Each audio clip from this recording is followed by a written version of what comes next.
continue to listen.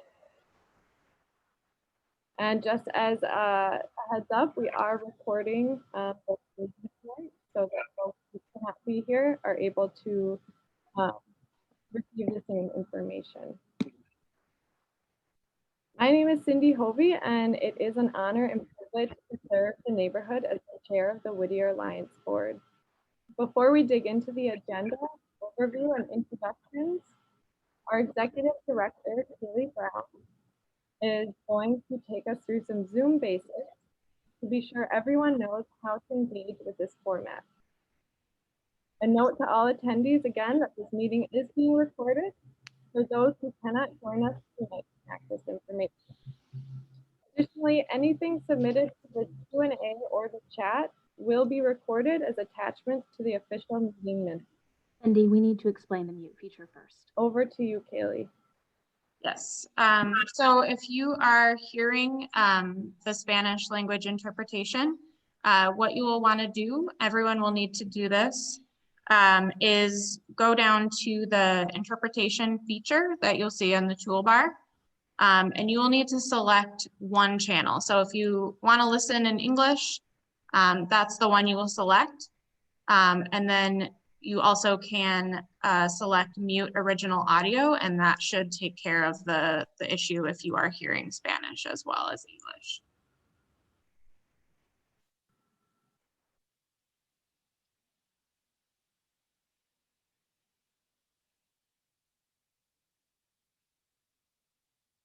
Everybody got that? One more time, if you didn't catch that language interpretation, you need to choose a channel and then mute original audio, and we should be good. We'll do another couple of reminders as people join in. Quick question, is Paul on the correct channel? The interpreter, is Paul on the correct channel?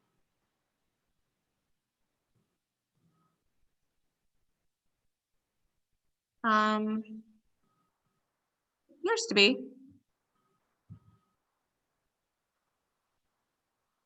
Because it seems to be that we're still operating on the same channel. Sorry, everyone. Thank you. We just talked about this ahead of time to hold grace for ourselves and one another as we navigate this new platform, and with these efforts to ensure that community members are able to hear of different languages. Okay, so we're seeing in the chat that people have selected English, and then they can no longer hear Paul. That sound? Let us know if that's not the case, but we can go ahead and move forward. Again, you do have to mute original audio. And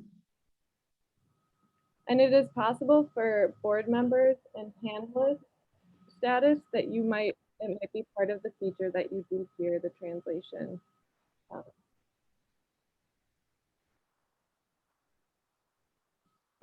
So just hold on, Paul, hold interpreting. So Fartun said, I think that she doesn't hear you or me when we talk, but I think there's something going off with our Spanish channel. So Kaylee, can you just make me a guest, like not even a panelist, to see if that resolves it? Yes.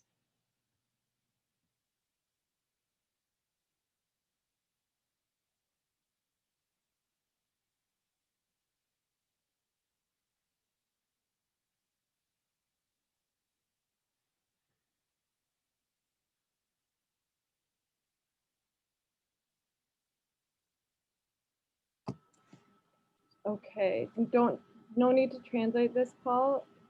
Folks who have English selected, are you able to hear me? If you can drop in the chat. Wonderful. Paul, could you ask if folks on the Spanish channel could hear you?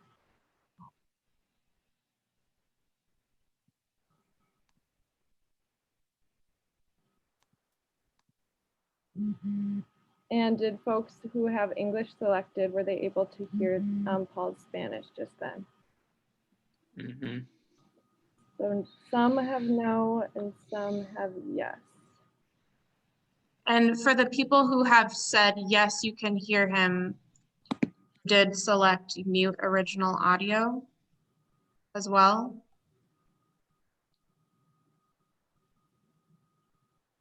So ensure that when you click the globe, you select English if that's the language you're seeking, and then that you also select mute original audio.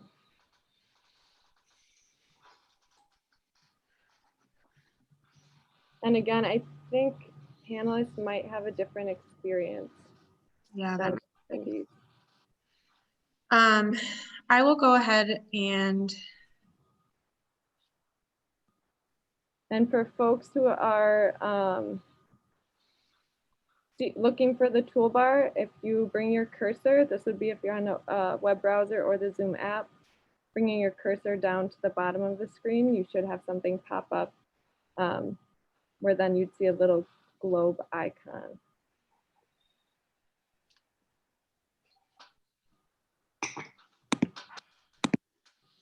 And then make sure with chat, if you are utilizing that, to have all panelists and all attendees selected, so that goes to everyone.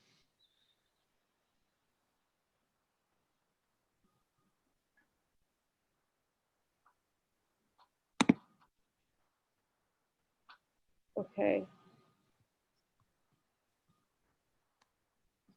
No, Daniel, I could not hear you.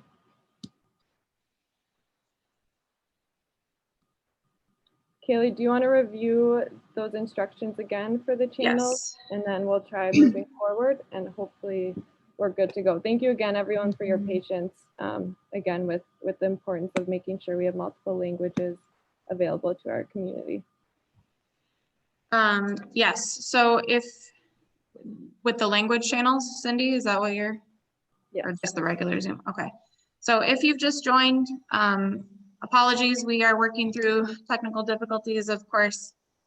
When things work in practice, sometimes they don't work in prime time. So we're doing the best we can here. If you, you should see a language interpretation function on the toolbar next to where you would go to utilize the chat. And then you would need to select English if that is the channel that you would like, as well as mute original audio so that you're only hearing that language.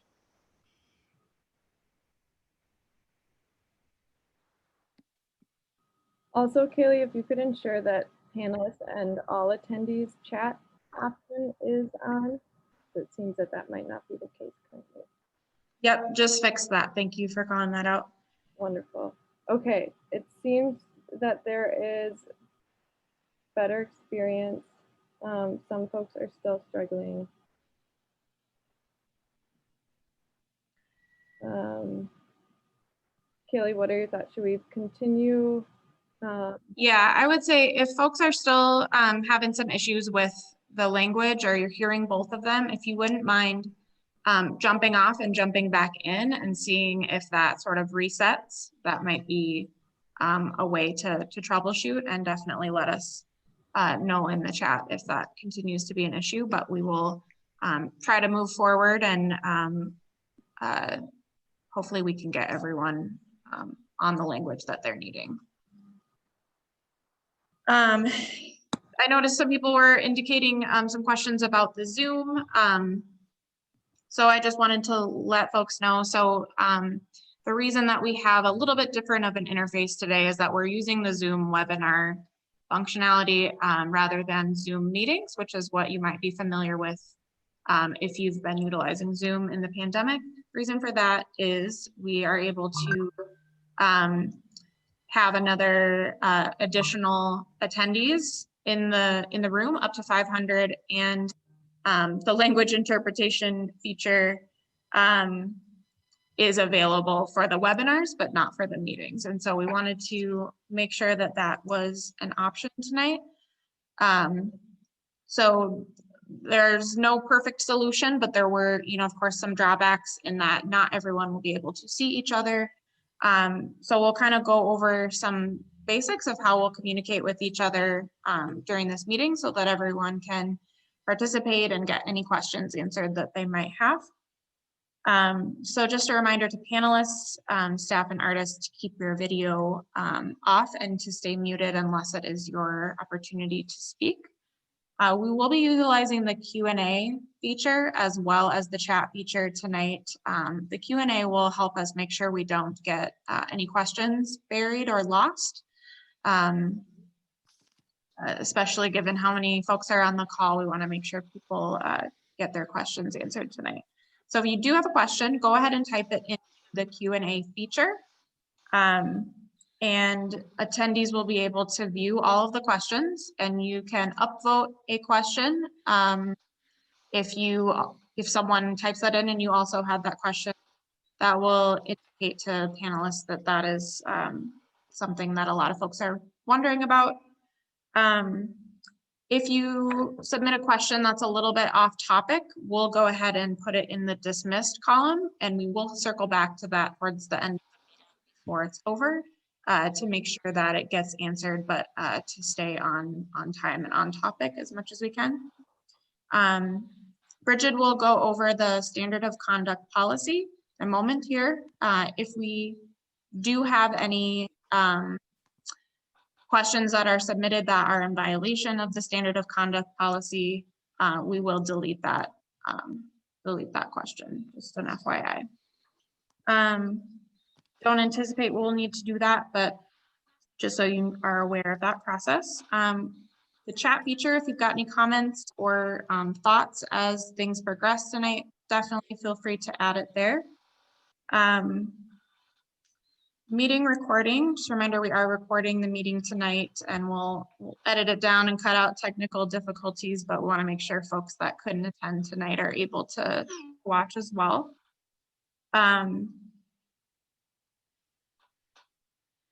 Let's see.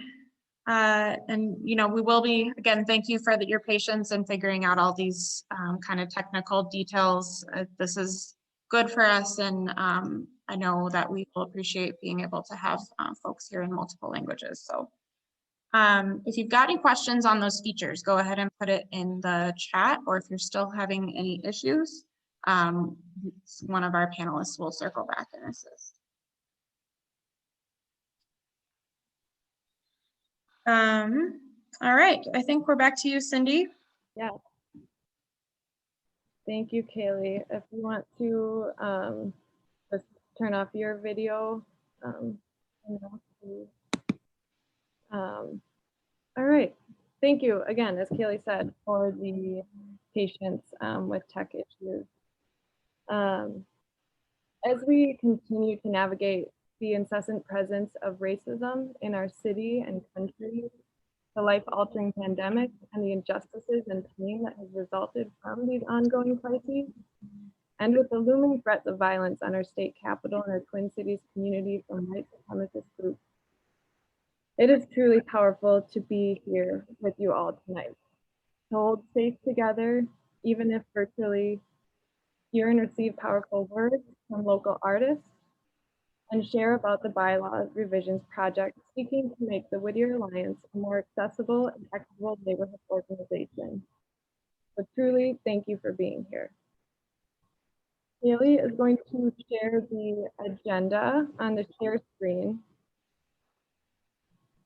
And we will drop it in the chat too as an attachment so that you can refer to it as we go if you would like. Tonight's main purpose is to share with all of you the nearly year-and-a-half-long Bylaws revision project that has been informed by relationships and conversations with business owners and residents within formal and informal meetings, events, one-on-ones over the past 3 years. Numerous deep, complex, and thoughtful task force and board conversations, comparisons with other neighborhood bylaws, and consultations with a neighborhood organization lawyer. It has been a long journey, and we want you to have the information you need and the chance to ask the questions you have in order to make an informed vote on whether or not you support these proposed changes. After the Whittier Alliance updates, and a performance from the talented neighborhood artist, Jamie Kubat. We will dig into the bylaws revision presentation and the Q&A panel. Following this, the 7-day voting period will open, and the link to the online ballot will be provided in the chat. At that point, as we are graced with the potent and powerful words of Minneapolis poet, activist, and educator Guante, you will be able to submit your vote. We will, of course, review all of this in more detail later on. Awesome. Kaylee, feel free to take that agenda down. All right, so let's find out who we are sharing this virtual space with. If you are able, we invite you to edit your Zoom name to your name, to include your name and your preferred pronouns. You should be able to do this by selecting those 3 dots in the right corner of your video box and clicking rename. If that's at all wrong and someone as an attendee does know it's the right thing to do, please drop that in the chat for vote. This way we can know how you would like to be addressed throughout this meeting, in the chat, and beyond. So now please introduce yourself in the chat. Share your name, your block or intersection where you live, and in honor of this snowy weather we got today, your favorite winter activity or thing to do when it's snowy outside. Make sure you are submitting to all panelists and attendees so that it can be seen by everyone in the community on this meeting tonight. We recognize that folks who are calling in are not able to engage with all the features tonight. We are so glad you are here. If questions you have are not addressed during the presentation or Q&A portion, we hope that you will reach out to the Whittier Alliance office during the 7-day voting period to ensure you have questions answered you need to make that informed vote. In the chat, anyone with a BD at the start of their name currently holds a seat on the Whittier Alliance Board of Directors. They are all volunteers, all amazing, and we are fortunate to have their time and talents given to the neighborhood and this organization. Can all the wonderful board directors turn on their videos?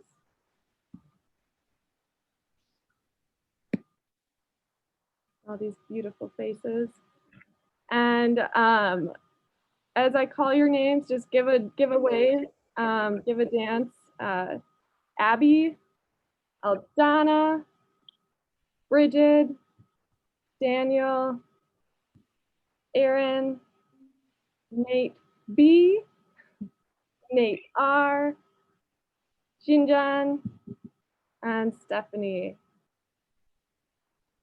Thank you, everyone. Feel free to turn off your videos at this point. And anyone with a WA before their name is on staff at the Whittier Alliance. They are a small but mighty team. Can the talented Kaylee, Fartoon, and Marcus turn on their cameras and give a wave?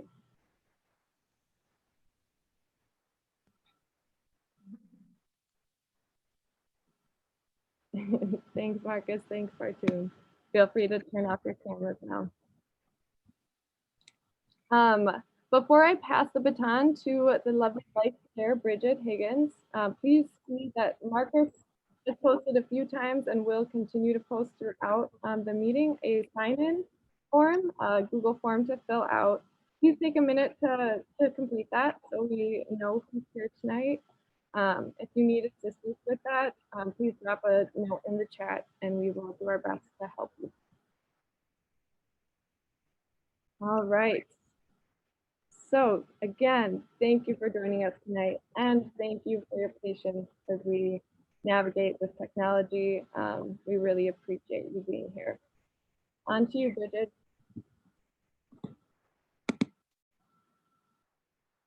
Thanks, Cindy, and hello, friends and neighbors. My name is Bridget, and as Cindy mentioned, I'm the current vice chair of the Whittier Alliance Board. Before all Whittier Alliance meetings, we like to recognize our standard of conduct. So Kaylee will go ahead and put that up on the shared screen, and then also drop a link in the chat for your reference, just like the agenda. To ground us in this time and space together, I'm going to share a few key pieces of Whittier Alliance policies and standard of conduct. Please keep these in mind as you submit questions and comments with each other this evening. The Whittier Alliance strives to be inclusive of all persons in its activities. All chairs, facilitators, and participants of Whittier Alliance meetings will prioritize the voices of historically underrepresented people, populations, and communities. We will not promote or tolerate racist, xenophobic, sexist, misogynistic, homophobic, transphobic, or other violent comments or language. We will seek to teach all members anti-racist, equity-driven, and inclusive approaches to community and neighborhood work. Additionally, while you're in this community space and as good practice everywhere you go, please acknowledge that everyone has something to learn and to contribute.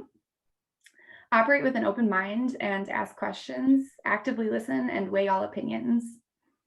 Seek understanding first before agreement or disagreement. Make no judgmental statements. Keep the conversation focused on issues, not people, and do not criticize those who are absent. Keep confidential information confidential, and avoid acronyms or other language that might not be familiar to all of our neighbors. If someone violates our standard of conduct, they may be removed from the meeting. We'll offer reminders as guidance as we're able, with the hope that we can hold a safe and respectful space for everybody here tonight. Myself and my fellow board member, Erin Choquist. Erin, do you want to wave really quick? Are going to be playing the roles of chat monitors tonight, so we're just going to be keeping an eye on the comments.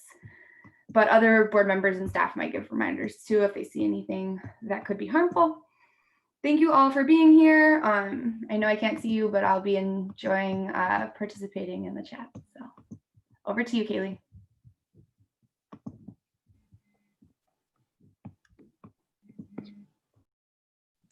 Awesome. Thanks so much, Bridget. So we'll do a couple quick updates on work that we were able to do in 2020. Each staff member will share a little bit, and Stephanie will share a little bit about work that the Housing Issues Committee was able to do a little bit this year as well. As you all might imagine, 2020 was quite a challenge. Without the ability to do in-person meetings and events, the progress and urgency that we were feeling and finding creative ways to reach out to community members where they are in ways that are relevant to them and on topics that are central to their day-to-day lives only accelerated.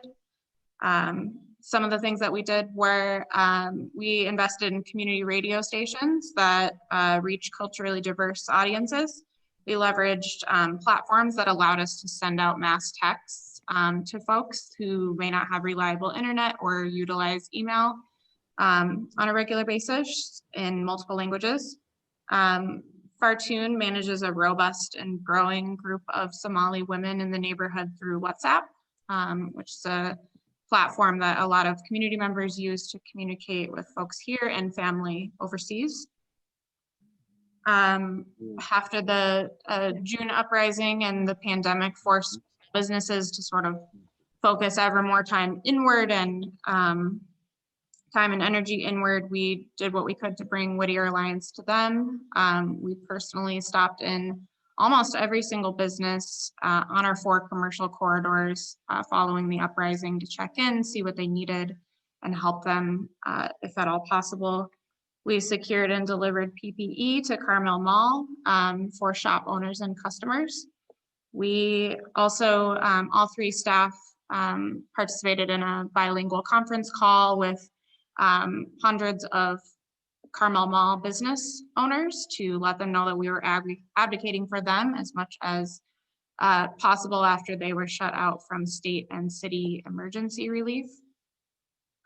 And although committee representative turnover did contribute to having few of our community issues and business association meetings this year, it was also clear that those who we most often were reaching through those engagement opportunities were predominantly folks who were able to reach a lot of information and stay up to date on topics through our e-newsletters and social media and website channels. And so with limited staff time and urgent community needs, the new relationship building that we ultimately redirected our time and energy into this year, it really is bearing much fruit already. I will go ahead and pass it to Marcus for a quick update. Hey all, Marcus Vandersanden, the Business Outreach Coordinator here at the Whittier Alliance. I would say that, as we all know, it was a difficult and trying year for our business community. So a lot of my individual focus and the Whittier Alliance's focus was kind of a constant grind in just communicating resources as they arose from various different relief opportunities, government opportunities, communicating new restrictions and guidelines as best we could to the diversity of our business community, making sure that people had the tools to be as compliant and get as much help as they possibly could. We, with the help of a local artist, we started a small social media engagement campaign with a gift card incentive. That was fun, and we were able to highlight some of our business community through that, and that is ongoing. So we've had some good feedback from that. I hope you guys have seen that. So if we kind of were forced to pivot quite a bit throughout this year, as Kaylee kind of mentioned, and one of the more fortuitous projects that I ended up spending a lot of time on and that we worked with was during the uprisings and in the wake of that, through the help of many awesome volunteers. We were able to secure plywood coverings for many different businesses, including minority-owned businesses who were kind of at a loss of really what was, needing to rise to the moment. So with the help of awesome volunteers, we were able to get 10 or so businesses covered. And that project kind of spiraled into something really awesome as those plywood became this living, this living artwork, this living history. We then pivoted again with the help of many, many awesome volunteers to recollecting that plywood and storing it in a safe place until we could identify a partner to, for the long-term preservation of that. And we've ended up working with a small grassroots collective that emerged in the wake of the uprisings of Save the Boards to memorialize the movement. And they work with the African American Heritage Museum and Gallery, and we were able to provide them with over 300 boards collected throughout the Whittier and Lynn Lake area for long-term preservation. And that has also resulted in a partnership between the Whittier Alliance and that organization, in which we were able to redirect some grant funding towards them to continue that work and have a event in the near future in the Whittier area, led by that group to make sure that we are all observing the year past as we should.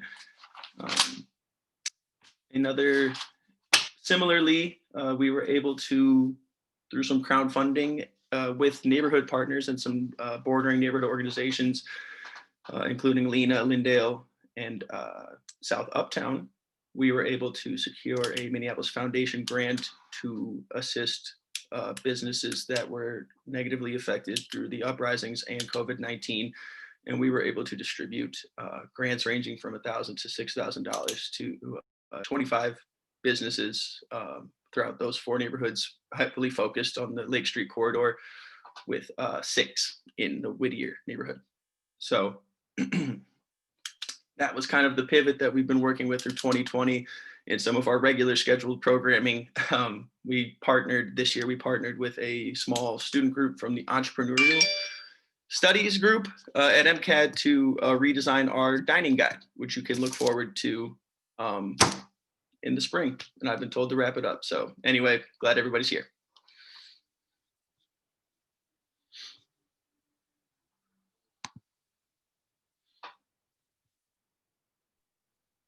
Go for it, Fartun. Can you hear me? Yep. Okay. All right. Hi, folks. Thank you for being patient, all of you. And I appreciated everyone, the work they're doing it. And my name is Fortuna Ismail. I am the community outreach coordinator with the Alliance. And what I've been doing for 2020 last year and now is some program, housing program. So I've been doing a housing navigations with Whittier Alliance and with the Whittier neighborhood. So what I was doing was helping neighbors that wants to move in Whittier. Anybody who live in Whittier that's looking for other to locate other neighborhood. So for the last year, I have helped families and found a home, or if they're looking to rent or looking for a house, or whatever the case is. I worked one-on-one by completing applications and rest of the process, even though it was really struggling to find some of the families for 4 bedrooms, especially a larger, bigger family. But most of the family that I have helped had a language barriers, transportation barriers, and housing barriers, including on low-income families that have Section 8. Some of them didn't have a family or friends that they can live with them until they have some place to live with. So, we have successfully helped for over last year about 30 families that to relocate in Whittier or moved to closer neighborhood in Whittier. I've also worked with the 2020 census outreach and voter registration, and we have done a lot, even though most of my community did not really understand what the census does or why is it important. So we have created videos with Spanish and Somali and language in our website, and also fly around the neighborhood. I have personally helped and completed the census over 40 of 50 families. And what I've been lately for the last 2 months that are when we were at the end of the census, I've been doing a pop-up tables with Caramel Mall, the Somali Community Mall, or other the other buildings closer to us, like a common bound buildings. So that helped us a lot, and we have reached the goal that we wanted to reach out to our community. We are also, I was also helping emergency relief fund with our neighborhood, Woody neighborhood. This emergency have been created, relief funding have been created to assist Whittier's most vulnerable residents and who have experienced a hardship as a result of income loss or due to the COVID-19 and pandemic, or the recent civil uprising. The program operates on a sliding scale of 100 to 500, with the highest priority given to the lowest income cost burdens. Renters identified as a Black, Indigenous, or immigrant refugees, or the program is still going on, and we still helping the community. If you or someone in Whittier is in need of this support, I will include the link in the chat, or most probably all of you, our board members know the link, so you can share with them. And I'm here to help anyone who wants to help in Somali community. And if you need help with the Spanish, we do have Spanish that helping.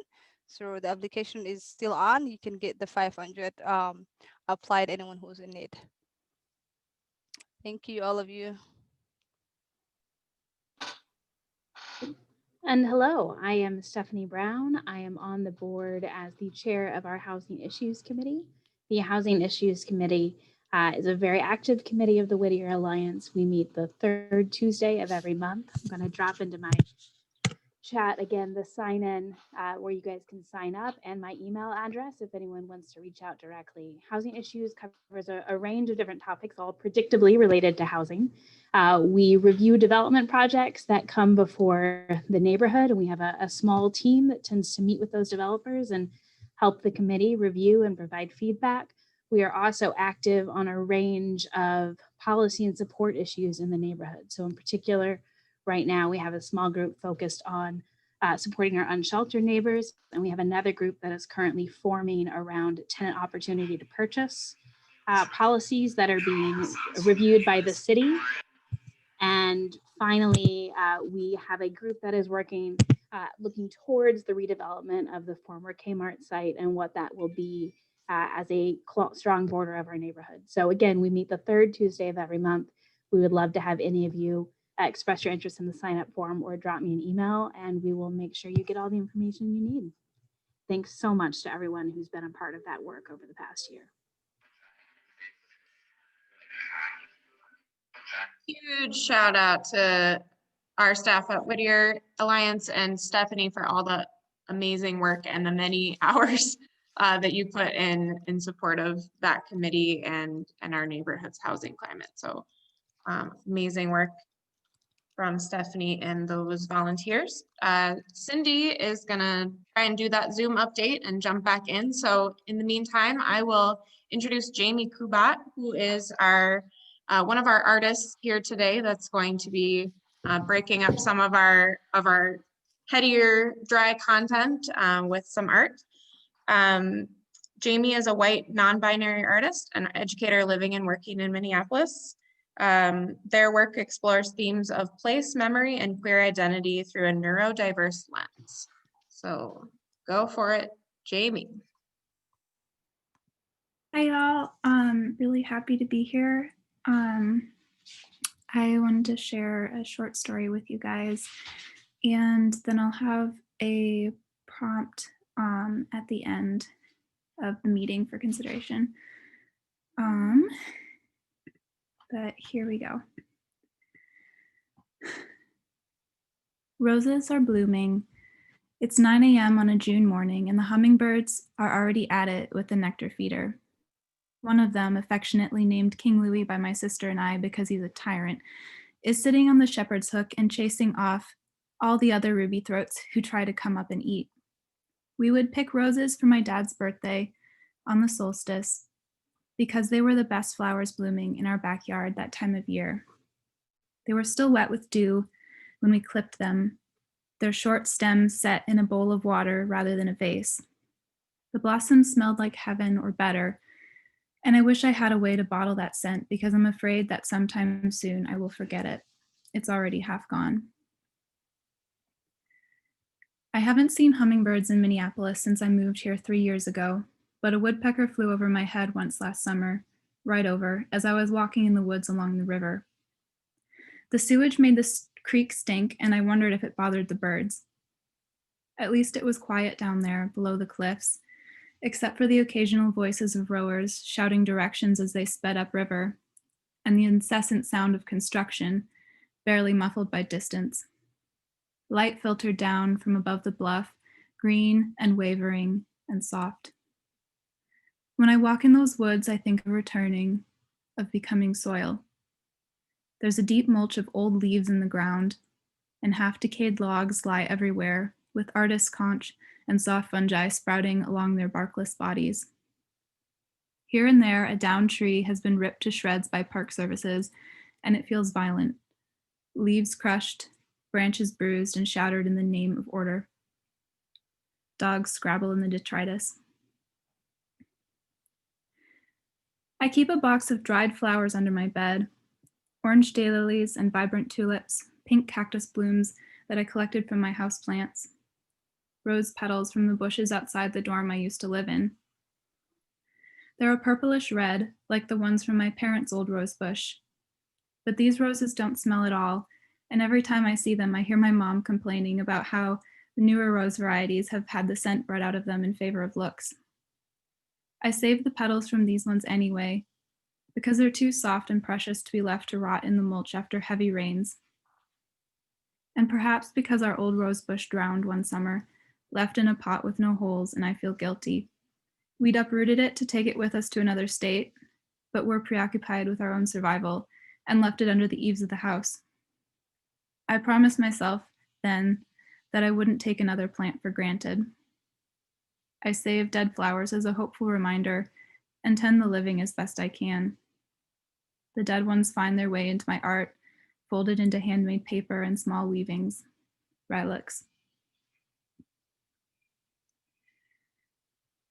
When we walk together along the lake, I feel tended by you.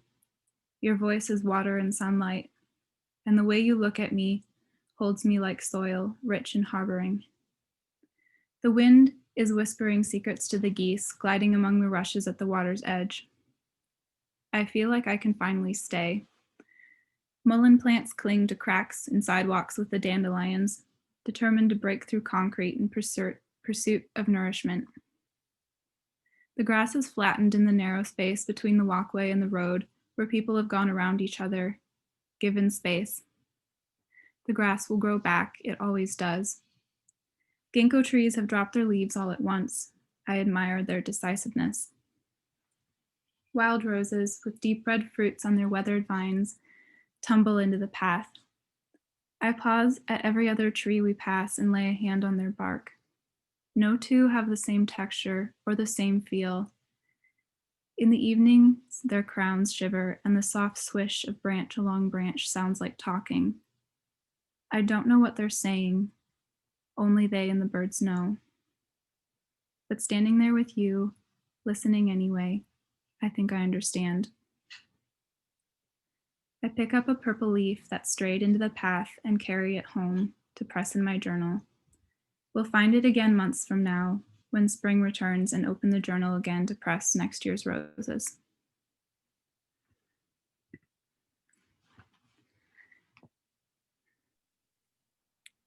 Amazing. Thank you so much, Jamie. You're welcome. Jamie will be back towards the end to lead us in a prompt to close us out for tonight. All right, now at this time, we will jump in here to the main event, if you will. So for the purposes of the meeting tonight, we'll jump in and start overviewing some of the changes that are being proposed to our Whittier Alliance organization bylaws. So if you're new to Whittier Alliance or to the idea of organization bylaws in general, the full video presentation is available on our website and has subtitle capability with English or Spanish and Somali. And so you're welcome to watch sort of the full video at any point. As we go through the presentation of these changes, we want to invite you all again to utilize the Q&A feature as well as the chat. So if you've got any questions about content that is raised during the presentation and you want to get a question in before you forget it, go ahead and put it in there. We want to make sure we don't miss anyone's question in the chat feature. So with that, we'll go ahead and jump in.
All right, we'll troubleshoot this one.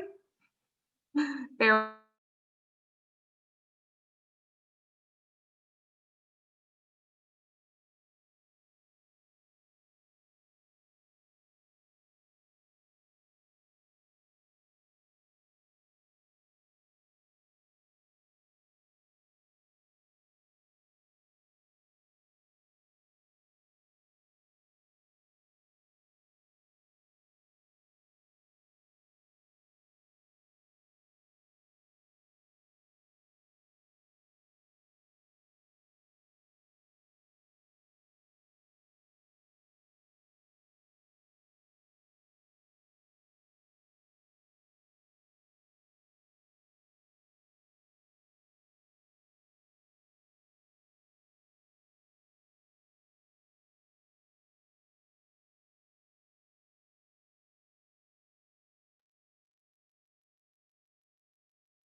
and why we believe it's the right thing to do. In general, we have proposed changes to make participating in the organization more accessible and to make activities of the organization more equitable for everyone. Additionally, 2020 has demanded creativity in how we hold meetings, new ways of operating, and constant flexibility to navigate the unknown. So some of the proposed changes you'll see are a direct reflection of the changing realities of our world and technology. As we move through the overview of changes and the reasoning for them, you will see that they support and are informed by the 4 pillars of the Whittier Alliance's current strategic plan. My favorite, community engagement. Inspire and equip the Whittier community to be good stewards of the neighborhood and to make the changes they'd like to see. Next up, business institutions and organizations to support the vibrant and distinctive mix of Whittier businesses, institutions, and other organizations. Housing, protect and expand the variety of housing options in Whittier for people at every stage of life and economic condition. And last but not least, organizational sustainability. Develop the institutional power necessary to achieve our priorities and reliably serve the neighborhood for another 40 years to come. One last thing before we jump into the proposed changes and the nitty-gritty fun time bylaws. For board composition, 15 at-large directors, the chairs of all acting committees, and then 4 representatives from the business association. Those are currently the board seats that exist. We're proposing to shift from that. This is to increase inclusivity of the document of 7 members of the Whittier Alliance Board leading the process from the beginning to end. Whew, thank you to every member of that task force for the numerous hours and meetings that have gone into this work. The full board has also discussed and workshopped and approved these changes during at least 4 board meetings, all open to the public. And the Whittier Alliance facilitated a community conversation around the biggest themes in the proposed changes. During this meeting, there was resounding support and excitement from the community. We've also consulted with a lawyer on 3 occasions to ensure our proposals are increasing accessibility, remaining compliant to city and state regulations, and supporting the organization's sustainability. A lot has gone into this to get us to this point, and we are very excited to share it with you, and again are very grateful that you are here to learn about it. So let's get started. This presentation will explain the themes and purpose behind every change. And if you're interested in the exact wording, we recommend you open the proposed changes rationale document, linked on the same webpage you found this video, to follow along with this presentation.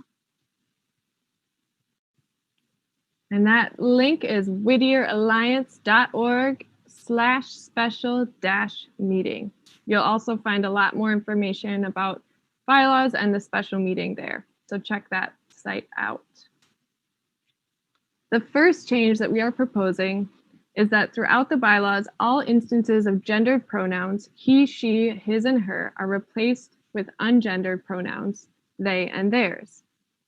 This is to increase inclusivity of the document and to be more welcoming of non-binary neighbors. The next change is the reference to the Whittier Alliance as the corporation in the bylaws and replacing that with the organization, WA, or the Whittier Alliance. And this is in order to better reflect the nature, purpose, and the work of the Whittier Alliance. Number 3, membership age. We're proposing to lower the minimum age of which someone would be eligible to be a voting member of the Whittier Alliance from 18 to 15. This is to encourage youth and young adult participation. We believe that if you're able to live and work in the neighborhood, that your voice matters, and young people's voices do matter, and we want them to be part of our neighborhood organization. For legal purposes and fiduciary responsibility to serve as a board member, you will still have to be 18 years or older. The next change is activating membership. So we're removing the process of activating membership for eligible members. Members are either eligible to vote or they aren't. There is no longer the extra activation step. Activating membership seems to not serve any useful purpose, and it's difficult for staff to track. So establishing your membership already establishes your voting rights. The extra step of activation is unnecessary barrier to participation. Knocking down barriers. Sorry, that was pretty cheesy. And membership eligibility.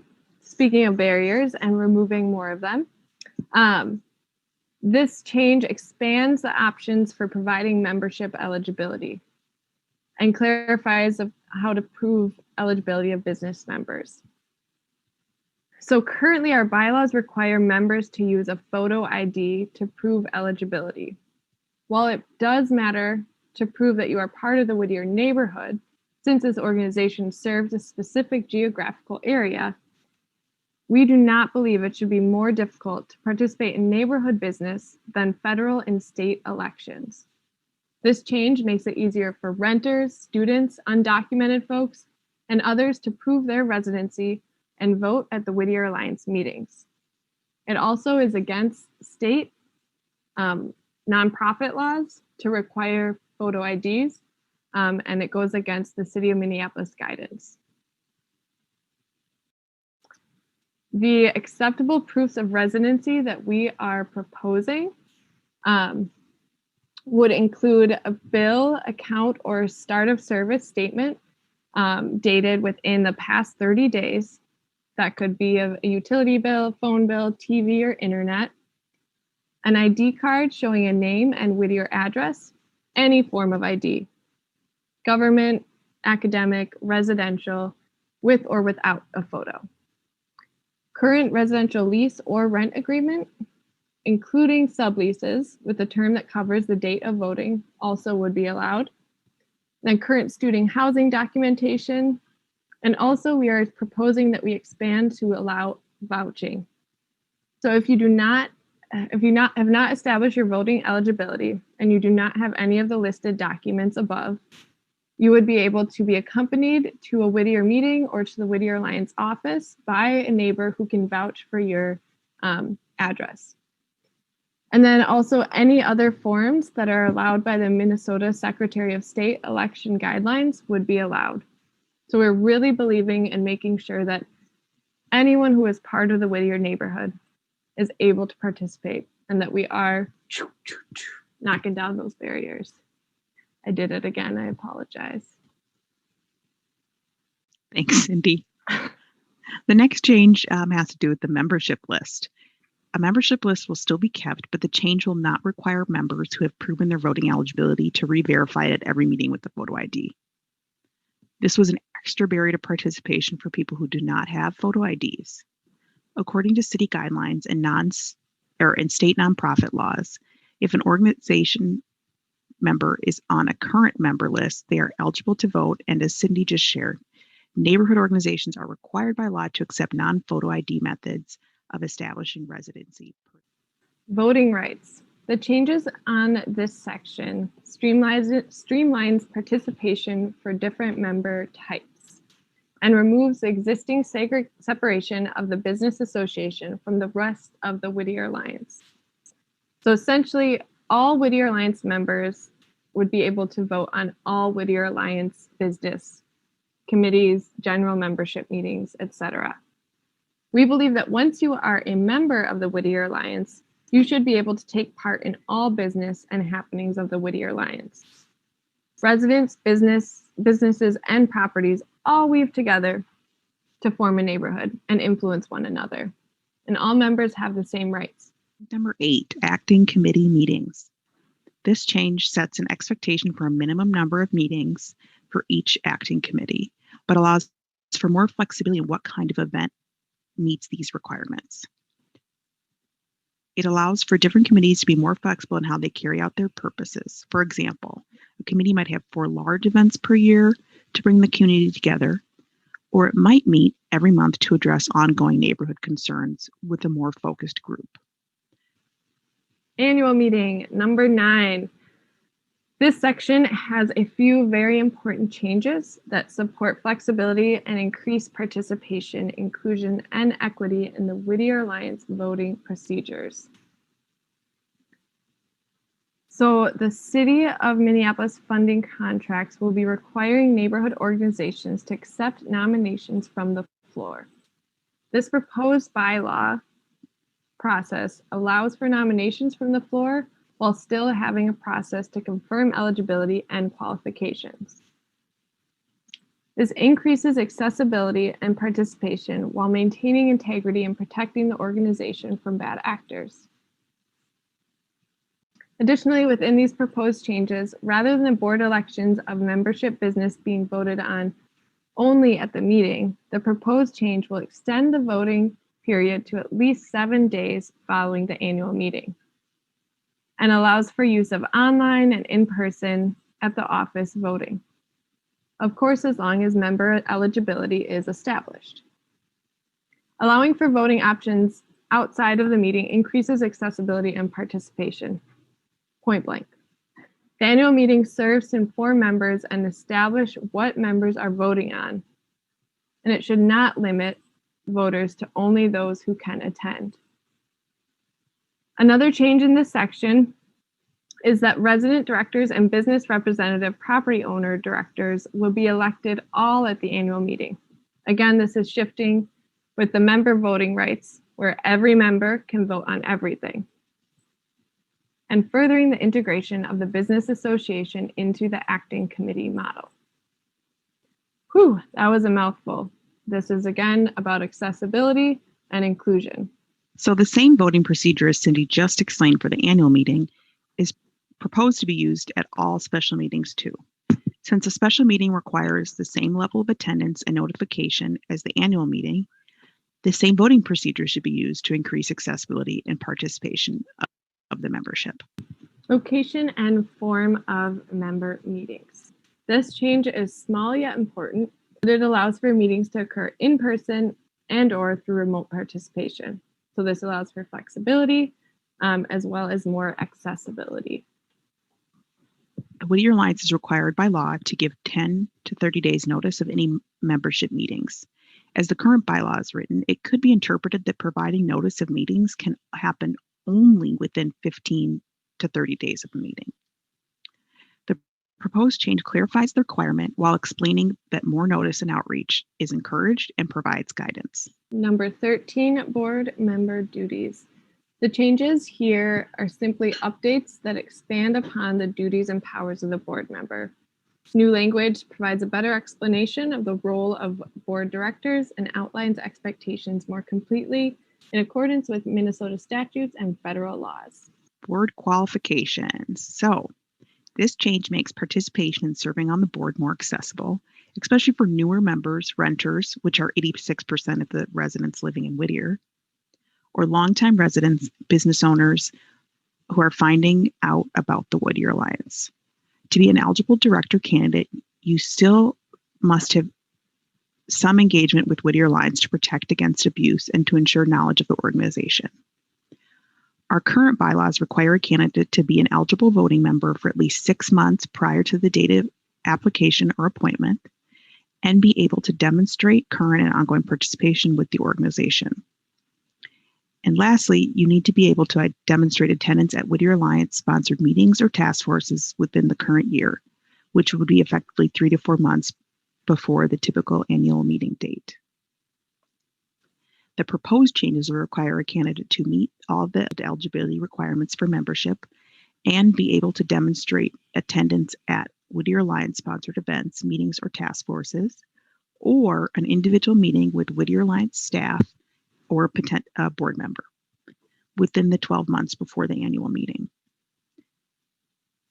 The proposed bylaw will still require a candidate to not have taken any adverse action to the organization or showing implied malice toward the organization.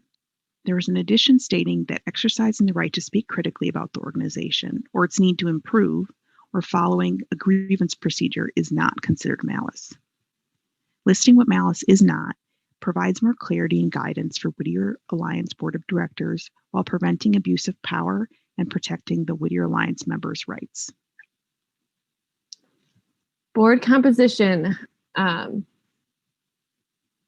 15 at-large directors, the chairs of all acting committees, and then 4 representatives from the business association. Those are currently the board seats that exist. We're proposing to shift from that to 12 resident directors, 3 business representatives / property owner directors, and then a seat on the board for all the chairs of all active committees.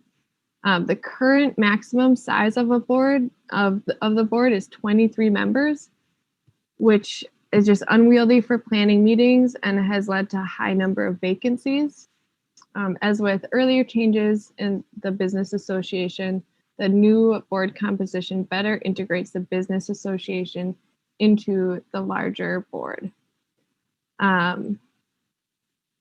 With the changes of a lower number of seats with the board, as well as the changes to the nomination committee coming up in a couple slides, this will help to maintain a full and active board.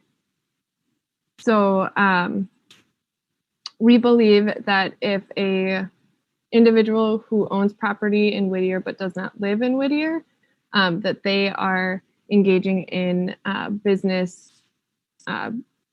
business-like operations. So a property owner who is also a resident in Whittier could choose to run for a 3-year resident director seat or a 1-year business representative / property owner director seat. So the next change, board elections and terms. This updates aspects of board member application and election processes, including removing the in-person requirement for application, allowing for nominations from the floor, and reflecting the reworked nominations committee role, which will be on the next slide. The proposed changes increase accessibility while maintaining eligibility standards, and requiring in-person submission can be a barrier for someone who's not able to come to the Whittier Alliance office during business hours. And the new changes also allow for a potential board candidate to be nominated on the day of a meeting as long as they can demonstrate that they meet eligibility requirements. And as Abby mentioned, the role of the nominations committee, we have reworked and are proposing that it specifically addresses the filling of vacancies. It was identified during the effort to fill vacancies that the existing bylaws really don't provide guidance and they could be subjectively implemented. We want to ensure filling board seats is accessible and allows for transparency. And this will allow us to maintain eligibility standards while doing that. The next change, removal and absences.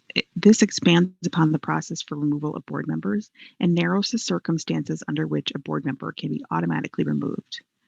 The goal was to increase flexibility of attendance requirements to account for non-board meeting volunteer hours. The current bylaws provide very little flexibility to board members whose work or life circumstances may cause them to be absent from board meetings, but are still so active in our neighborhood and valuable members of the organization. Allowing board members to excuse some board meeting absences by demonstrating their time commitment in other ways will make this serving on the board more accessible to those with busy and unpredictable schedules. Should I do it? Knocking down barriers.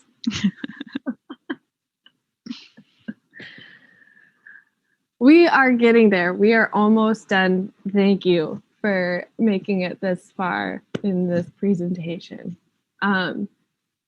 Change 19, the board meetings and voting. The proposed additions in this section are clearly stating virtual and phone participation in board meetings, as well as written action and e-votes is allowed. So this means that the duties of the board can be maintained when meeting in person is not possible or accessible, otherwise known as 2020. Interim chair appointment. This allows an outgoing board chair that is not reelected to appoint an interim board chair to serve until the first meeting of a newly elected board, at which a new board chair will be elected. This will mean that organization, staff, board, and members have support and leadership during times of transition. Change 21, officers and roles. So remember, the Whittier Alliance board is made up of community elected volunteer directors. Together, the board nominates and elects officers to take on leadership roles for the board. So this is the chair, vice chair, treasurer, and secretary. Currently, our bylaws have a long list of these officers' duties. This adds unnecessary length to the bylaws and limits what a board can ask of or require of a given role depending on the board and the organization's needs. So we can keep these role descriptions in procedural documents, allowing them to be fine-tuned by any given board and at any different time of the organization's history and specific needs. Acting committees, super important. This clarifies the process for forming acting committees and the role of committee members and committee chairs. In the current bylaws, the process for forming an acting committee is unclear. The proposed change clarifies that process and allows for more flexibility in the ways that the different acting committees conduct their business. Beautiful. And for those of you who aren't aware, our current acting committees are our Housing Issues Committee, our Community Issues Committee, and our Business Association. And we've spoken about just kind of the integration of Business Association more into the acting committee model throughout this. Next change is accessory committees and task force. So we are proposing that we remove the another long list, adding unnecessary length in our bylaws, and leave just a definition and general description of what the purpose of these committees and task forces can be, so that they can be formed if they are deemed needed. All right, we are on to our last proposed change, and in my opinion, the most important addition to our bylaws. This change expands upon the existing non-discrimination policy. In addition to expanding on the protected classes against which the Alliance will not discriminate, the proposed changes hold the organization to a stronger commitment to equity and anti-racism. The Whittier Alliance strives to be inclusive in all its activities of all persons. All chairs, facilitators, and participants of Whittier Alliance meetings will prioritize the voices of historically underrepresented people, populations, and/or communities. We will not promote or tolerate racist, sexist, xenophobic, misogynistic, homophobic, transphobic, and other violent comments or language. We will seek to teach all members anti-racist, equity-driven, and inclusive approaches to community and neighborhood work in Whittier. Whew.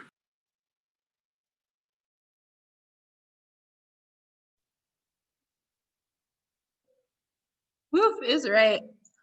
Thanks for making it through with us to the other side here. We're going to jump into the question and answer section of the agenda. So if you have had a chance to put any questions in the Q&A, we will go ahead and start with those, and feel free to continue adding.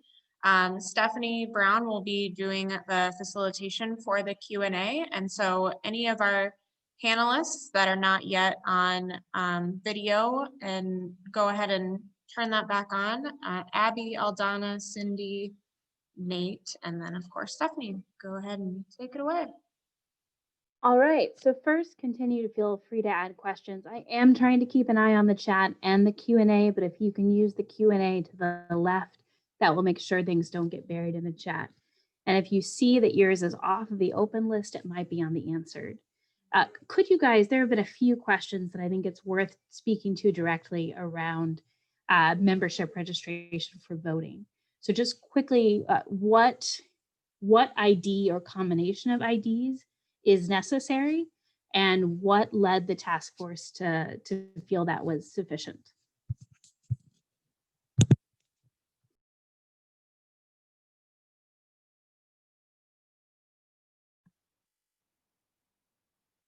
Sorry, can you repeat the question? Yes. So first question is around who can vote in various elections. So could you explain what proof of eligibility is needed to vote? And second to that, why did that feel sufficient to make these changes, both important and sufficient? Yes, absolutely. So in terms of the policy itself, I have it pulled up, and I just want to make sure that I have it in front of me when I'm talking about it. But essentially, what we tried to do was take a look at what was allowable under city policy for neighborhood organizations, as well as what we saw in other neighborhood organizations and in the Secretary of State's like real life election voting policies. And we found that the Whittier Alliance's policies around who can vote and how to prove that they could vote were extremely restrictive and kept a lot of people from participating. And so we worked really hard to walk through different scenarios of what would keep someone from being able to vote, even though they were eligible, um, or being able to participate in any way, even if they were eligible. And we settled on the ability to prove your residency through a bunch of different documents. We'd previously required photo IDs, which it keeps a lot of people from being able to vote, whether it's renters who have just moved into the neighborhood and haven't updated their photo IDs, or whether it's our undocumented neighbors. So the work that went into it was about increasing accessibility. And then the reason that we think that it's sufficient is because for the most part, they mirror both the Secretary of State's rules about voting in election, and when they don't mirror that, they mirror other neighborhood organizations in Minneapolis. And there's never been any like widespread evidence of voter fraud, even with less restrictive voting policies. And we just felt that opening up the ability for more people to vote was extremely important. And we walked through the ways that we could make our voting accessible without, violating the integrity of our process, because it is important to us, since we're a neighborhood organization, that it is like our community, the Whittier community, that votes. And I will just add that we are aware that there was an instance 6 years ago where there was a bad actor who tried to manipulate the system to be able to work things in their favor and disenfranchise folks. So work against the things that we are wanting to move towards. And the reality that there are bad actors and that there are people not in this work for the good of the whole is unfortunate. However, it is not a reason why to disenfranchise the majority of the residents of this neighborhood, which is, what are we, nearly 87% renters. And so there is a commitment with this current staff and board and with our strategic plan to be really looking at the sustainable operations of the organization.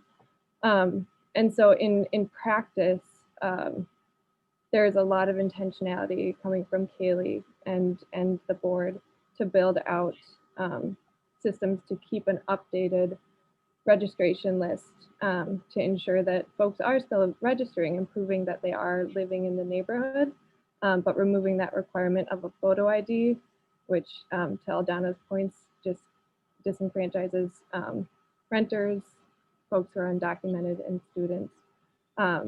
And so it's in the practice of being mindful and knowing that folks might not be working for the good of the whole, but not letting that be the reason why you're preventing others who do care about this neighborhood, who do want to show up and be involved, to being able to do so. All right, thank you so much. And guys, remember that use the chat if you have feedback, use the Q&A if you have questions. If you see something dismissed from the questions, it might be because it is a comment. So keep those in the chat and you can do it to attendees.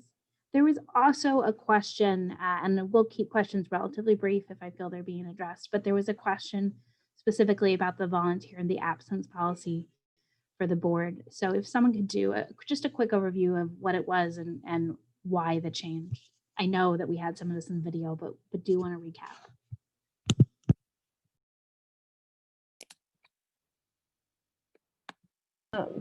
I can go ahead and start and then pass it on. But what we saw was the current attendance policy caused a handful of really amazing board members to have to, what's the word? Not resign, but they were forced to no longer be on the board because they missed X amount of meetings, and yet they were putting in numerous hours of work outside of the official board meetings, supporting with community engagement, supporting with events, supporting with budget build outs, and the amount of hours that board members give to the organization outside of these meetings to make those meetings possible, to make the work that is coming out of those board meetings possible, we view as just as important. And so there's some tediousness. I definitely hear that criticism of like that tediousness within the policy, but this is completely driven by the fact that our current attendance requirements were preventing people from being able to remain on the board, even though they were giving hours and hours of their time outside of these meetings. Like folks who might have had medical emergencies of family, childcare issues, etc. And those shouldn't be reasons why someone gets kicked off of a board that they're volunteering to contribute to. But we still do want to have those requirements because it is a commitment, it is a time commitment, and it is important that we do have all board members actively engaged and aware of all the work we're doing, because we are fiduciarily responsible to the organization. And so it's, yeah, I will end there if anyone has anything else to add.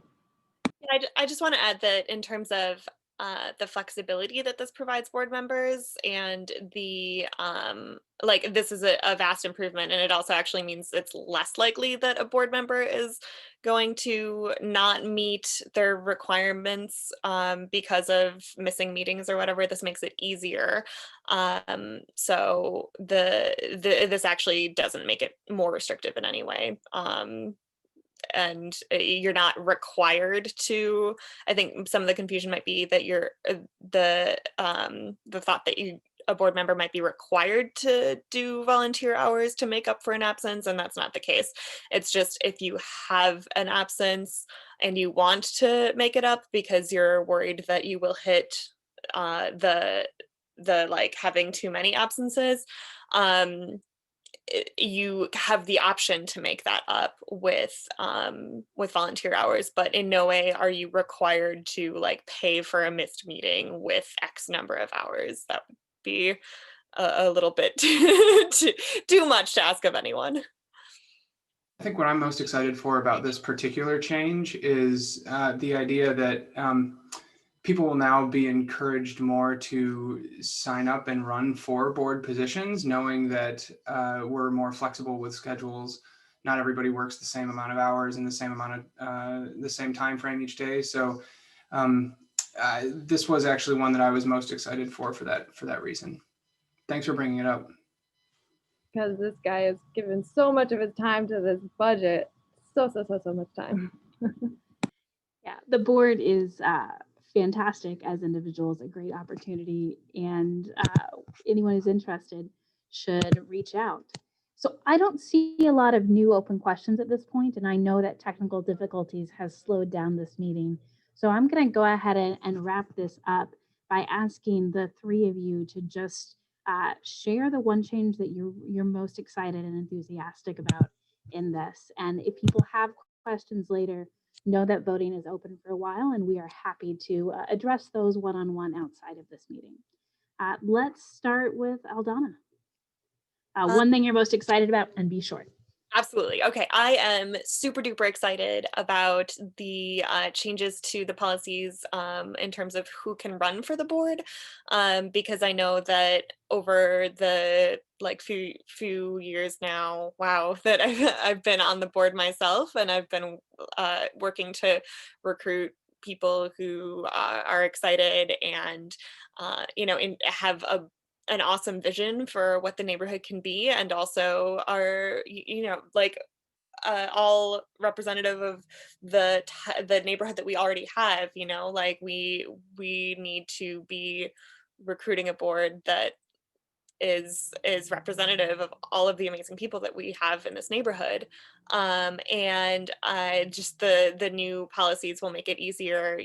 We're not going to require someone to have known months in advance that they were going to run for the board. And the option to run from the floor, I think, is really important, because some people who are involved and excited don't make the decision to run for the board until it's in a response to something. That was the case for me. And so, for me, it happened with enough time that I could meet the. I'm going to cut you off here, Aldana. Sorry.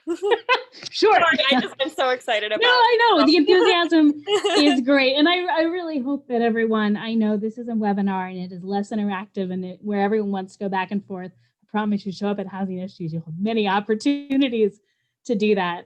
And so, thanks for hanging in with us, all of you. Board. But it really is an exciting place to be. Nate, real short, what are you most excited about?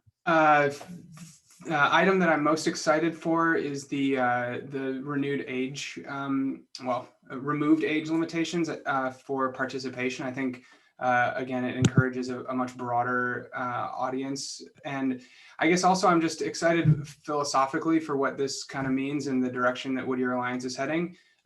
Still lots of work for everyone to do in many directions, but this is a huge step in the right direction. And I think it kind of sets a precedent of the willingness and commitment to change and evolve for the better of the community. All right, Cindy, and then if you could also, just so you guys know, there's one last question about how this vote is going to be managed. And so, Cindy, I'll let you transition into that after you answer the question. Thanks to all of you. Thank you. So I am known to be long-winded, so I will do my best to be brief. I think one of the things I'm most excited about is our voting process being brought up to speed with the realities of technology and people's schedules, to not have to be in a meeting at one time to be able to participate in your neighborhood business and vote on things that you care about is amazing. And due to the pandemic, we will be operating within kind of a exploring that possibility with this vote, with the resolution that the board put forward, because we are not able to meet safely in person amidst this ongoing pandemic. So we will be shifting to that next, but that is definitely what I am, one of the things I'm most excited about. Thanks again to the panel. Back to Cindy and Kaylee. Yes, thank you, all of you. So I just wanted to share a quick bit about sort of the start of this voting process and kind of how it will work to make sure that we have enough registered and eligible voters weighing in on this proposal. Our current bylaws do require a quorum of 50 people. At the onset of the pandemic, we worked with our attorney to sort of pass a resolution so that we could do meetings virtually and continue to conduct business. And so the totality of eligible voters voting during the 7-day voting period that will open here at the close of this meeting will count towards the quorum. We do have, what do we got? 64 of you wonderful people here tonight already, getting us towards that goal, assuming everyone completes their ballot tonight. So we are well on our way there. I will go ahead and drop in the voting form. It is a Google form. We do have it translated, 3 separate links, 1 English, 1 Somali, 1 Spanish. I will drop all of those into the chat here shortly. We do also have all 3 of those options available at the Whittier Alliance office during the voting period. And I will also drop in the hours that we will be here in the office for the next coming week, and can also be here by appointment as well. So if that doesn't work for any of those times, don't work for your schedule, and you prefer to cast your vote on a paper ballot, we can definitely accommodate that. So I can share. Yeah, go ahead, Cindy. I'll work on the links. So as Kaylee gets that pulled together, once that is dropped in the chat, the 7-day voting period will officially open. And the ballot requires you to provide your personal member info, confirm you have previously registered, or allows you to upload those verification documents, and then the vote on whether you support adopting all of the proposed bylaw updates, or if you oppose all of the proposed bylaw updates. You are voting on all of them as a chunk. Under our current bylaws, in order to register as an eligible voter, you must provide proof that you are a resident or business property owner of the Whittier neighborhood, as well as, again, that photo ID. So if you have provided proof of your membership status between now and the 2019 annual meeting, and you have not moved, you are on the registered voter list and considered registered and able to vote and have your vote counted. If you are not yet registered, you will have to upload that photo ID, a picture of it, as well as if your Whittier address is on the ID, that is sufficient. Or if it is not, then uploading that supportive document, lease agreement, mortgage statement, utility bill, or bank statement. Feel free to block out any other personal information besides that name and the address. And know that the privacy of your information is of the utmost importance to the Whittier Alliance staff and board, and your information will be used solely to verify your eligibility for your vote to be counted. And then all of these instructions are listed on that ballot form. And as Kaylee mentioned, if you would prefer to cast your vote in person in the office, you can do that. And Kaylee will share those times that that is available. And again, just to reiterate, the quorum for this vote to be seen as valid and for it to be an official vote for the proposal to be either accepted or to be not accepted, the quorum is included in every registered legit voter between now and the end of the 7-day voting period. I just want to say the Whittier Alliance organization is not perfect. The staff and the board currently will be the first to admit this. These proposed bylaws are not perfect. And as Nate mentioned, we're excited to be moving in a direction of more equity and accessibility. But we also know this process is not perfect. However, our goal continues to be to make progress in our journey towards truly equitable and accessible work in the neighborhood. Perfection in anti-racism and equity work is an impossibility that should not get in the way of meaningful progress. And we are continually seeking ways to better engage and include the multitude of diverse peoples in different walks of life in our neighborhood, especially those most often forgotten and neglected in our society. On the ballot form, there is an optional space to share why you chose to vote the way you did, what was missing, what you weren't the biggest fan of, etc. And a space for you to share further suggestions, encouragements, and concerns. These sections are not required to be completed for your ballot to be counted. However, we really do value that input in just understanding where else we can improve, where else we can where we can build, and we really value all members of this neighborhood's hopes for this organization and neighborhood. once Kaylee gets that, I don't know if it dropped in the chat. I have all these things on my screen. But please read the questions carefully, complete all required sections. We will be able to follow up with folks if there's any issues with the documents you've provided. So we'll have that. Please provide that email address or phone number so that we can reach out if there's any issues. And please know again that the privacy of your information is a priority.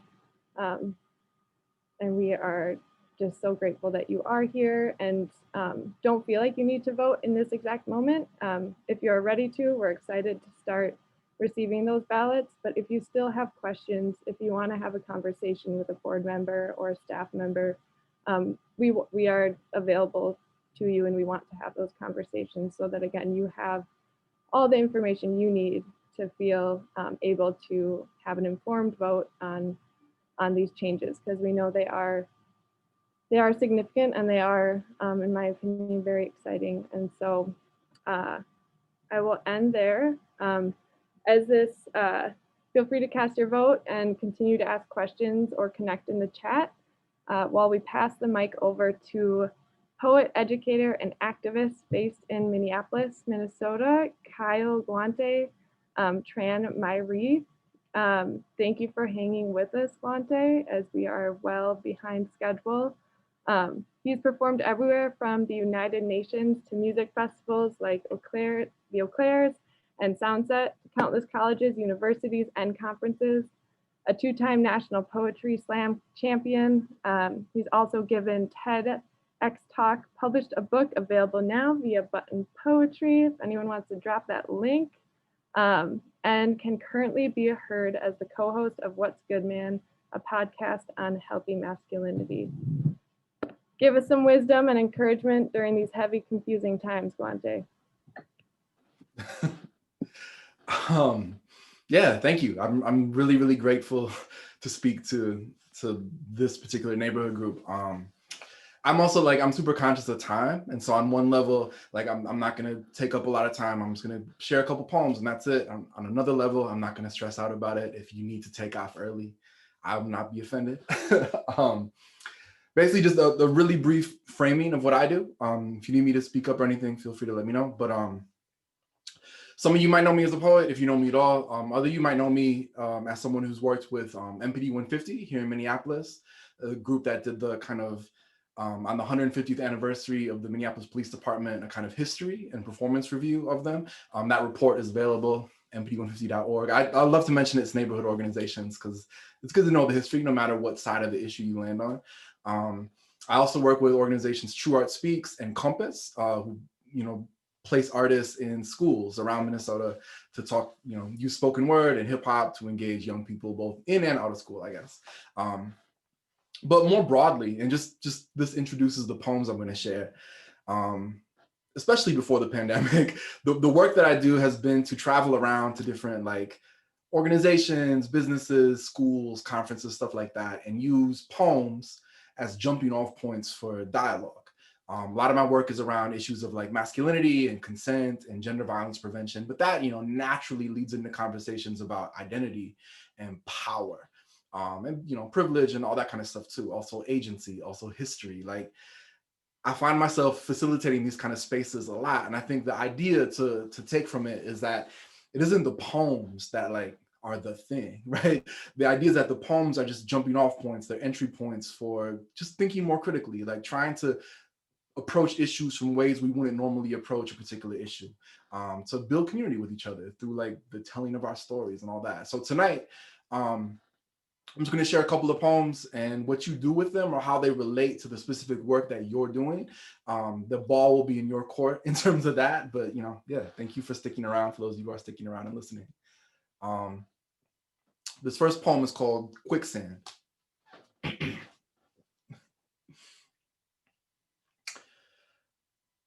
Upon stumbling by chance upon a man waist deep in quicksand, I need a second to process, because that's just kind of weird, right? You don't see quicksand very much. It's like fiction made flesh. It's like going to the zoo and seeing a mermaid. So my first response naturally is to say to him, hey, I'm pretty sure that I read somewhere on the internet that quicksand isn't actually dangerous. You know, that this idea of a patch of sandy water that sucks a person down into oblivion is just a tall tale. You know, in real life, you might get stuck in some mud or whatever, but it's not really that hard to get out. Are you sure you're sinking in quicksand? He sinks. My words don't seem to have any effect. So being an open-minded progressive individual, I reevaluate. Maybe quicksand is real. So what now? Well, my second response upon stumbling by chance upon a man chest deep in quicksand is, you know, before I actually do anything, just to make sure I have the whole picture. Because, you know, what was this guy doing out here in the jungle all alone? Did he step into that quicksand on purpose? Was he asking for it? Does he have a criminal record?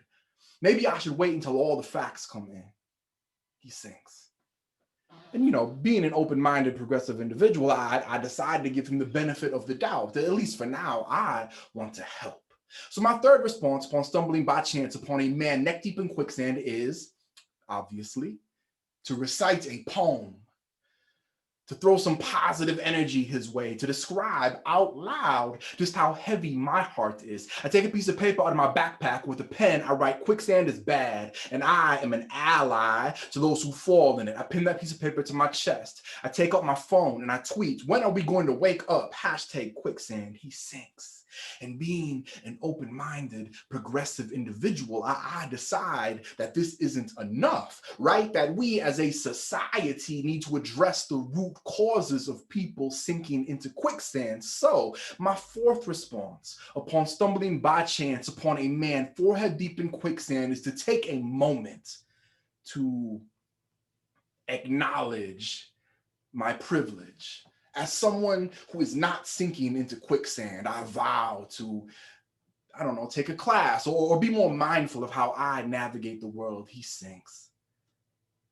And being an open-minded, progressive individual, I decide that the time for words has passed. Now is the time for action. So my fifth response upon stumbling by chance upon a man disappeared in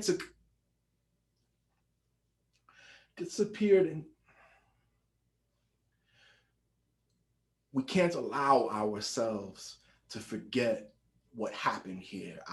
I know that we need to do something, right? To put up a sign or to educate people or to build a bridge over this patch of quicksand. I just don't have any wood. I just have this backpack full of paper and pens and rope. And what can one person even do? I imagine my lungs filling with mud. Black earth, brown water, the hike back to my hotel will be full of reflection. I offer my thoughts and my prayers. It is the least I can do. Cool. So, again, a lot of my work is in classrooms. If we had time, we would actually do an analysis. I hate to just do a poem and then leave, but you know, on some level, I'll just really briefly, it's a poem about rationalization, right? When I'm faced with injustice, especially when I'm not the person who is being directly targeted or affected by that injustice, what do I do? What specific concrete action do I take? And I think I'm trying to relate this to what y'all are talking about tonight. You know, the idea here isn't that all these, quote unquote, small things that we do in response to injustice are bad. I think creating art about the issues we care about and thinking critically about privilege and using social media, these are good things. They help, right? But I guess what the poem is trying to explore is that they're also kind of individual offerings to problems that require collective action. And that's, that's what y'all are doing, collective action. That's beautiful. And I think the tension between individual and systemic problems, individual and systemic solutions too. That's kind of the running theme and just the tiny handful of poems I'm going to share with you tonight. This is another one. I'm just gonna do two more. They're short. And again, if you have to run, I'm not offended. But this is a poem that has a title that I think scares people sometimes, but the message of it is fairly straightforward. It's called How to Explain White Supremacy to a White Supremacist. Sometimes you are a lit match dropped into a boiling ocean. Sometimes you are a stray dog proud of the sunrise after a long night of barking at the moon. Sometimes you scream at the television, shadow box mushroom clouds, your hand-to-hand hatred, outclassed, outdated, you post-apocalyptic litter bug, you venomous spider in the basement of a burning building, you whose anger is so vast and so empty, all teeth and no mouth, just that white rattle. Remember, white supremacy is not a shark, it is the water. It's how we talk about racism as like white hoods and Confederate flags, knowing that you own those things and we don't, as if we didn't own this history too, the system. We tread water and you chum in a bucket. How many skinheads do you think are in the room when they set immigration law? I wrote this in like 2015, by the way, but anyways, or decide curriculum for public schools, or push policies like redlining, mandatory minimum sentencing, benign neglect, gentrification, broken windows policing, voter ID, stop and frisk, 3 strikes, the drug war. Remember, the eye of the hurricane is the least destructive part. You, meanest glare in the chat room, all poker face and no cards. Was it your politically incorrect YouTube comment that made the median net worth of Black families in this country 9% the median net worth of white families?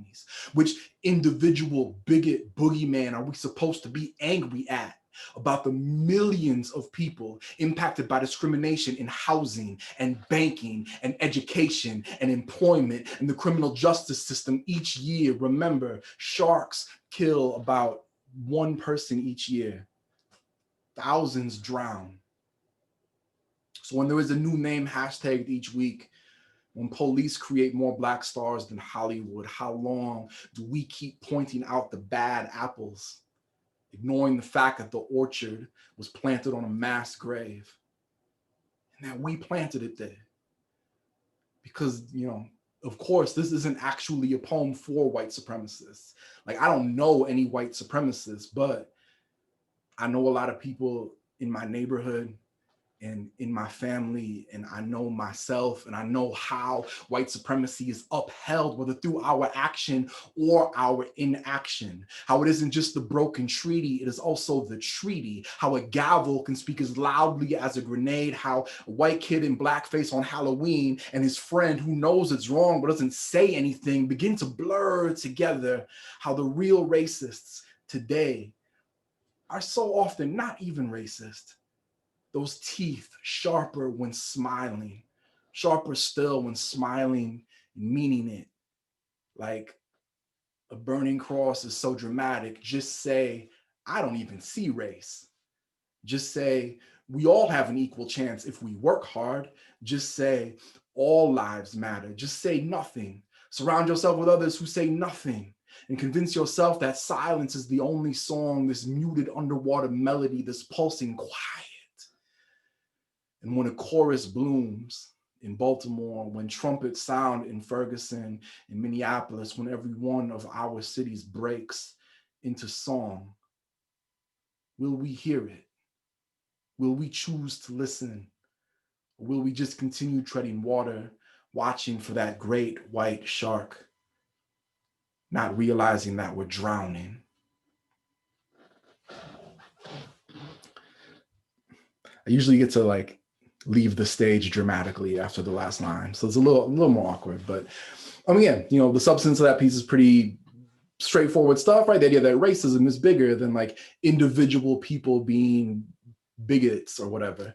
And once again, when we are faced with big systemic institutional problems, how are we contributing to the mobilization of like big systemic institutional solutions? You know, and I feel like that's a question that neighborhood groups grapple with, you know, all the time. If we want to be anti-racist, how are we doing more than just trying on an individual level to be less racist? And like, it's not just about race either, right? Like race is the example in the poem, but the idea that these structures are bigger than our individual attitudes or whatever, like that relates to gender violence and transphobic policies and policies that hurt poor people and like on and on and on and on. So being able to see these larger structures is an important start, you know, for people of all identities too.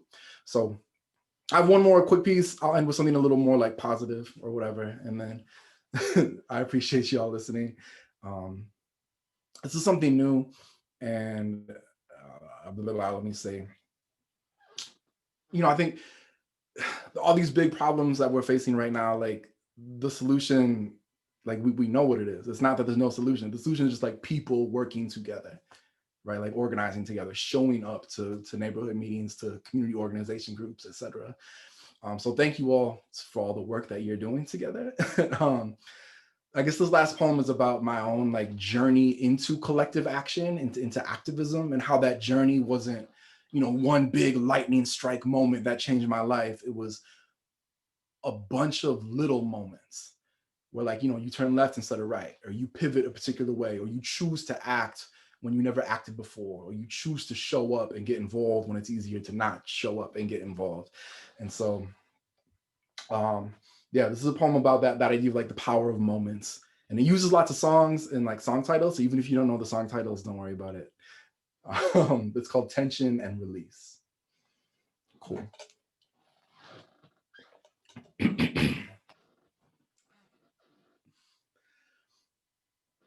1 minute and 42 seconds into Springsteen's Thunder Road, when the whole song opens up exactly as though you would just, roll down the window to let the wind blow back your hair.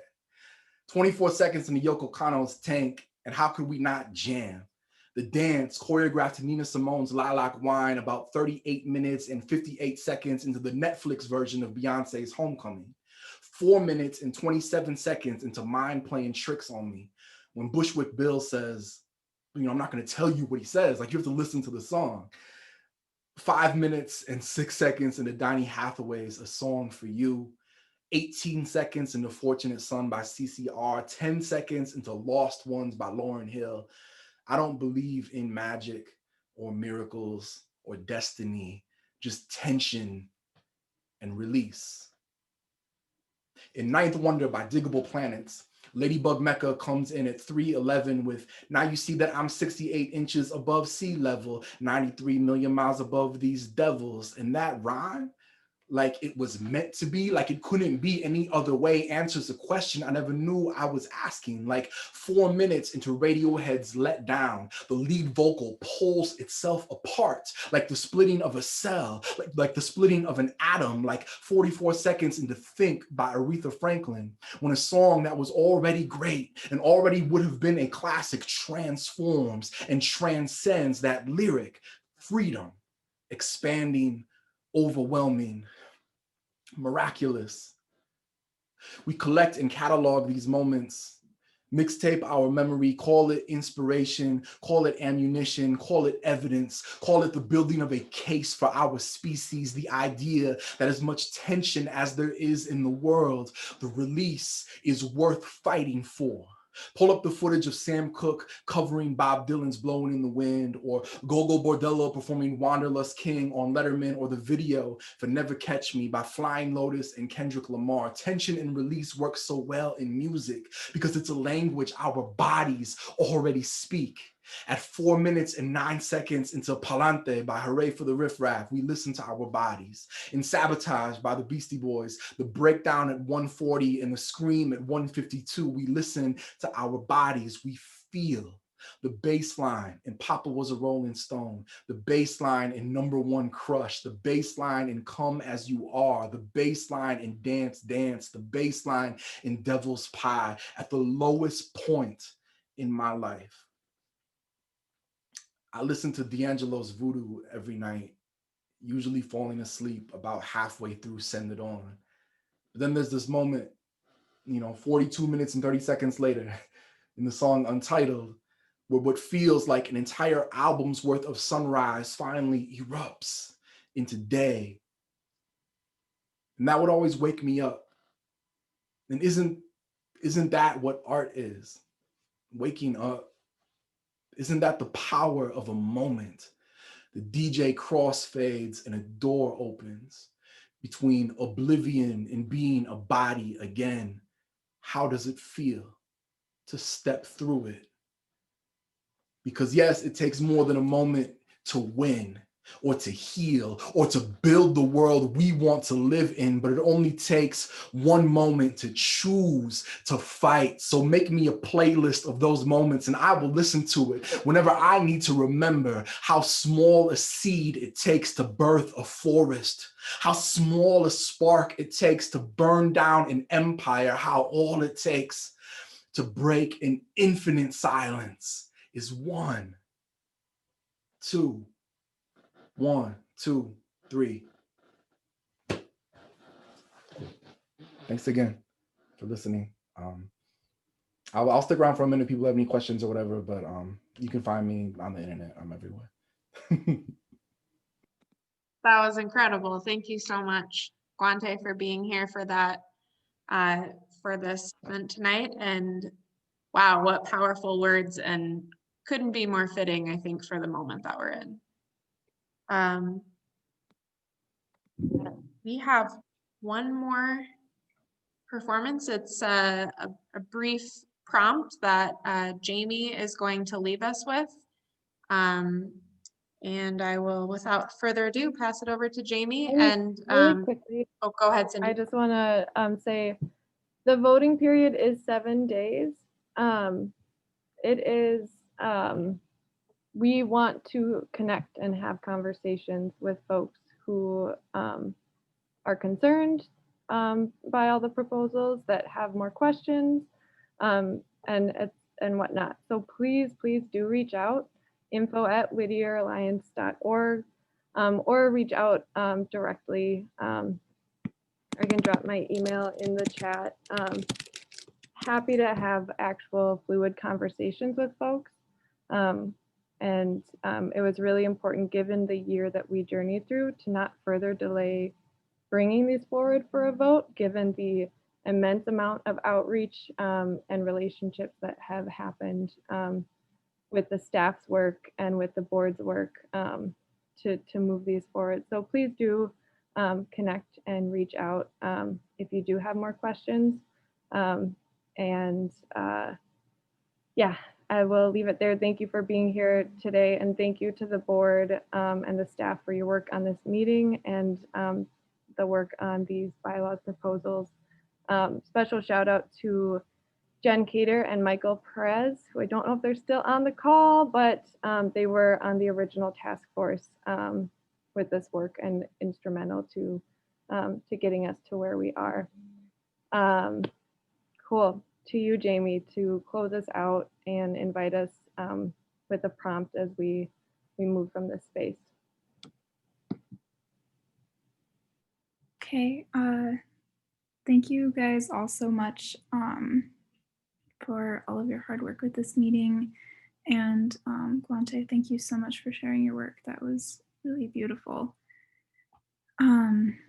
So this prompt is based off of something that I use in my practice, which is walking, and just like a practice of walking and observing that feeds into my art practice, especially just the last few years as I've worked to get to know the area here, since I didn't grow up here.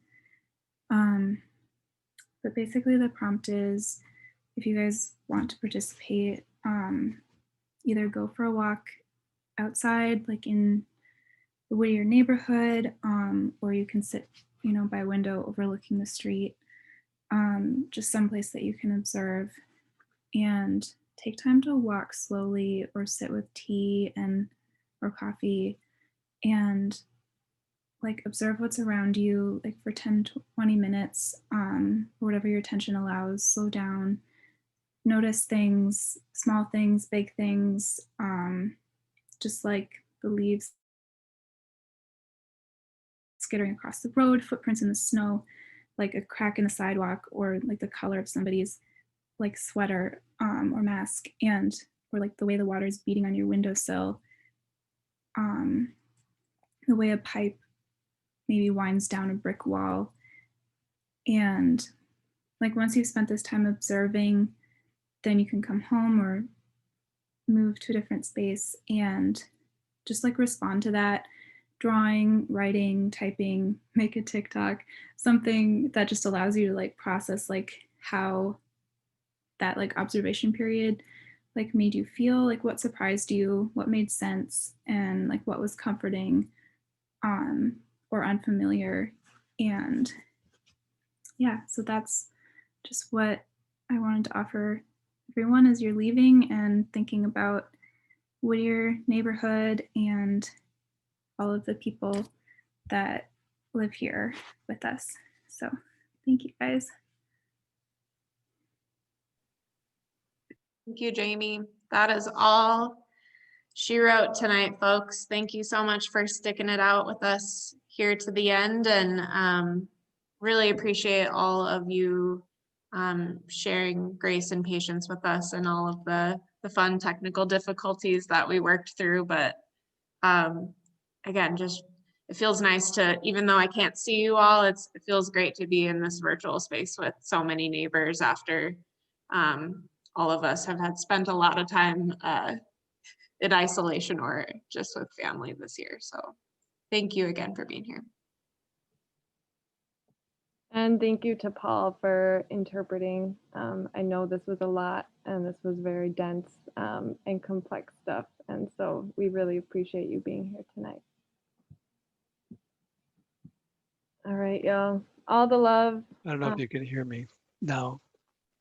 I apologize for having to drop out a couple times because I just couldn't keep up and it just sounded terrible trying to interpret when they were speaking so fast with the poems. So sorry about that. No, we appreciate you being here. Okay, thank you.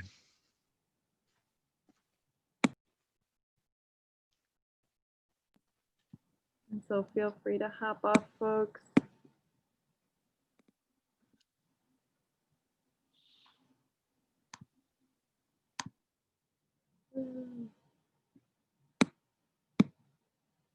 Thank you, Bridget. Hi. How are we with attendees? Kaylee, where are we at with attendees right now?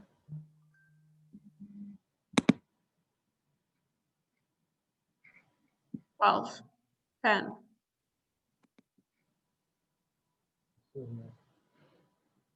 Ben's still here. Appreciate you all. Thank you, thank you, thank you.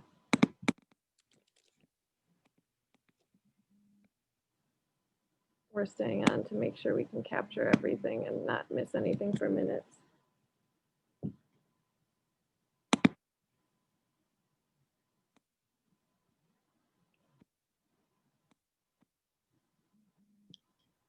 It's also possible people have walked away from their phones or computers for a moment. True. Good thought. I think it's okay to adjourn. Yes, no, we are Okay. just done. We are adjourned. I didn't say the word adjourned, but Thank you. Well, it was a different kind of meeting. right. Thank you, Cindy and Kaylee. Thank you to the attendees still on. Yeah, we'll read